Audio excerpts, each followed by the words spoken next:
धन धन सतगुरु तेरा ही आसरा। सन 1965 की बात है। उस समय मैं 8 वर्ष का था।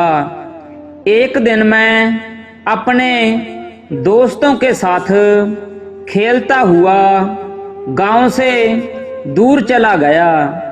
अचानक ही एक पागल कुत्ता मुझसे लिपट गया। यह देखकर मेरे साथी गांव को भाग गए। कुत्ते ने मेरे शरीर पर काफी घाव कर दिए और पेट में दांत मार मार कर अंतड़ियों का गुच्छा सा बाहर निकाल दिया।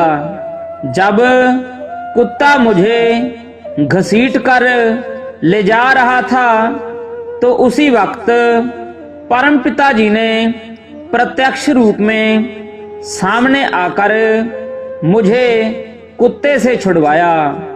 परमपिता जी ने फरमाया, बेटा फिक्र मत कर, अब हम आ गए हैं, तेरे को अब कुछ भी नहीं होने देंगे।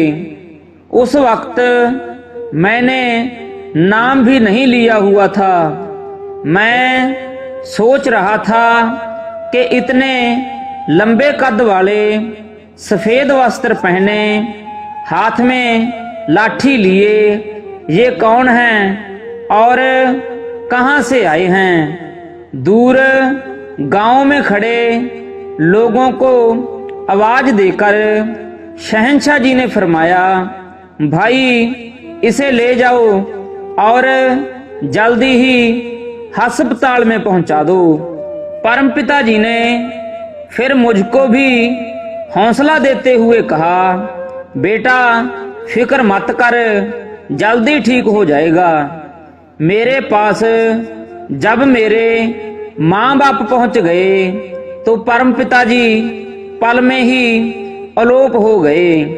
अस्पताल में एक दिन परमपिता जी ने अपने कर कमलों द्वारा मुझे दूध का गिलास देते हुए फरमाया, बेटा यह दूध पी ले, तू बिल्कुल ठीक हो जाएगा।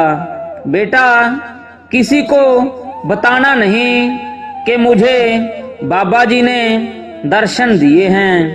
मैंने तुरंत वह दूध पी लिया और उसी वक्त परमपिता जी वहां से चले गए। सन 1974 में जब मैं दरबार में आया तब खुद खुदा कुल मालिक स्वयं उसी स्वरूप में सामने स्टेज पर विराजमान थे। परमपिता जी के दर्शन करके मैंने तुरंत अपने सतगुरु बाबा जी को पहचान लिया कि 9 वर्ष पहले इन्होंने अर्थात पूज्य परमपिता जी ने मुझे पागल कुत्ते से छुड़वाया था, वरना मुझे फाड़ कर खा जाता। इन्हीं बाबा जी ने ही मुझे अस्पताल में दूध का गिलास पिलाकर हौसला दिया था कि बेटा घबरा ना, जल्दी ठीक हो जाएगा। मैंने परमपिता जी का लाख लाख धन्यवाद करते हुए कहा कि ये पूज्य परमपिता जी तो सारी सृष्टि के ही पालनहार व रक्षक हैं, ना के केवल अपने प्रेमियों की संभाल करते हैं। मैंने उसी सत्संग पर परमपिता जी से नामदान प्राप्त कर लिया। कुल मालिक के हाथ बड़े लंबे हैं, वह अपने हर जीव की हर मुसीबत में प्रत्यक्ष व अप्रत्यक्ष रूप में इसी तरह सहायता करते हैं। धन धन सतगुरु तेरा ही आसरा। धन धन सतगुरु तेरा ही आसरा। बीबी राम प्यारी जो डेरा सच्चा सौदा दरबार में ही रहती है, शहंशाहों के शहंशाह परम पिता जी की अपार रहमत का वर्णन इस प्रकार करती हैं। सन 1963 में मेरे पेट में रसौली हो गई, जिससे मैं काफी परेशान थी और दिन रात मुझे रसौली की ही चिंता रहने लगी। मुझे कुछ भी अच्छा नहीं लगता था। धीरे धीरे दिन बीतते गए और रसौली काफी बड़ी हो गई।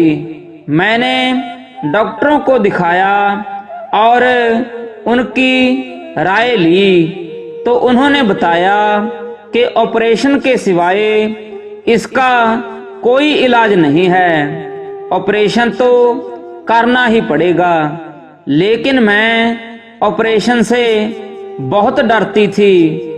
एक दिन जब मैं प्रात बैठी भजन सुमरण कर रही थी तो शहंशाहों के शहंशाह वाली दो जहान परम पिताजी ने एक डॉक्टर के रूप में मुझे दर्शन दिए। मैंने देखा कि परम पिताजी तो ऑपरेशन के सारे औजार भी साथ ही लेकर आए हैं। परम पिताजी ने आप ही मेरा ऑपरेशन किया और रसौली निकालकर बाहर फेंक दी। टांके आदि लगाने के बाद परम पिताजी ने मुझको कहा, बेटा अब तू बिल्कुल ठीक है और किसी बात की चिंता फिक्र मत करना। यह सारा दृष्टांत मैंने भजन सुमरण करते हुए देखा। जब मैं भजन सुमरण से उठी तो मुझे लगा कि अब मैं बिल्कुल ठीक हो गई हूँ और मुझे रसौली का दर्द बिल्कुल महसूस नहीं हो रहा था। इस खुशी में मैंने अपने मालिक का लाख लाख शुक्राना किया और यह प्रार्थना की कि हे मालिक, आप जी तो दोनों जहानों के रचनहार हो, खुद खुदा हो। आप जी ने तो इतनी दया मेहर मुझ पर की है, ऐसी रहमत सभी जीवों पर करना। हम तो क्षण क्षण भूलनहारे हैं, हमारे अंदर तो सारे अवगुण ही अवगुण हैं। हे शहंशाह जी, आप तो बख्शनहार हो, सभी जीवों पर दया करने वाले हो। हमें हमेशा ही अपने चरणों में लगाए रखना। इसके कुछ दिन बाद जब मैंने अपना पूरा चेकअप करवाया तो डॉक्टरों की रिपोर्ट मुताबिक रसौली बिल्कुल ही खत्म हो गई थी। धन धन सतगुरु तेरा ही आसरा। धन धन सतगुरु तेरा ही आसरा। प्रेमी ओम प्रकाश पटवारी, गांव रतनपुरा, तहसील संगरिया, जिला हनुमानगढ़, राजस्थान से परम पिताजी की रहमत का नजारा इस प्रकार बताता है। सन 1965 की बात है। मैं अचानक बीमार हो गया। एक दूसरे पटवारी ने मुझे हनुमानगढ़ के अस्पताल में दाखिल करवा दिया। मैं उन दिनों खोथावाली तथा मोड़िया चक गांव में नियुक्त था, जो के परम पिताजी की अनंत कृपा से गुरुसर मोड़िया के नाम से प्रसिद्ध हो गया। उस दिन मैं अस्पताल में अकेला रह गया, जबकि दूसरा पटवारी मुझे वहीं छोड़कर गुरुसर मोड़िया में मेरे परिवार को मेरी सुधरती हालत की खबर देने गया था। मैं चारपाई को कमरे से बाहर निकालने लगा तो कमजोरी की वजह से गिरकर बेहोश हो गया। जब मुझे होश आया तो अस्पताल का चौकीदार व पड़ोसी मरीज का संबंधी मुझे उठाकर कमरे में ले गए। मैंने दवाई ली और नाम का सुमरन करने लगा। नाम का सुमरन करते करते मैंने देखा कि 3 अजीब भयानक शक्ल के आदमी एक चारपाई की बाईं तरफ, दूसरा दाईं तरफ तथा तीसरा मेरे पैरों की तरफ खड़ा था।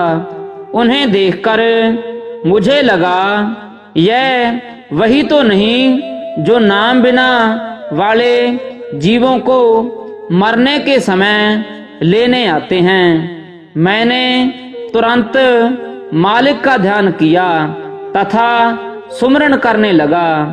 उस भयानक शक्ल वालों में से एक ने कहा कि यह तो अपना आदमी नहीं है जिसे वह लेने आए हैं, वह गलत जगह पर आ गए हैं। मैंने उनसे घबराकर धन धन सतगुरु तेरा ही आसरा का नारा लगाया।